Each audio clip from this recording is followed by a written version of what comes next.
পরের অঙ্কটি হলো second bracket start 25 into 16 divide first bracket start 60 divide 15 first bracket close minus 4 into first bracket start 77 minus 62 first bracket close এবং second bracket close.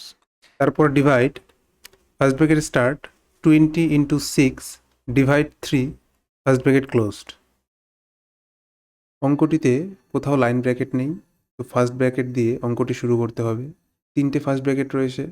প্রথম first ব্র্যাকেটে রয়েছে 60 divide 15। আগে যে সংখ্যাগুলো রয়েছে এগুলো যেমন আছে অমনি রেখে দিলাম। 60 ডিভাইড 15 করলে হবে হচ্ছে 4, তারপর মাইনাস দিয়ে 4 ইন্টু পরের ফার্স্ট ব্র্যাকেটে রয়েছে 77 মাইনাস 62, 77 মাইনাস 62 করলে হবে হচ্ছে 15। সেকেন্ড ব্র্যাকেট ক্লোজ ডিভাইড দিয়ে শেষের ফার্স্ট ব্র্যাকেটে মাল্টিপ্লিকেশন আর ডিভিশন রয়েছে, তো ডিভিশনটা আমরা প্রথমে করব। তো 20 ইন্টু 6 ডিভাইড 3 মানে হচ্ছে 2। এখন সেকেন্ড ব্র্যাকেটের ভেতরে এই ডিভিশনটা আগে করব আর এখানে ফার্স্ট ব্র্যাকেটের মাল্টিপ্লিকেশনটা করব। 16 ডিভাইড 4 মানে হচ্ছে 4, আর বাকি পার্ট যা আছে তাই রেখে দেব। তারপর ডিভিশন দিয়ে 20 ইন্টু 2 মানে হচ্ছে 40।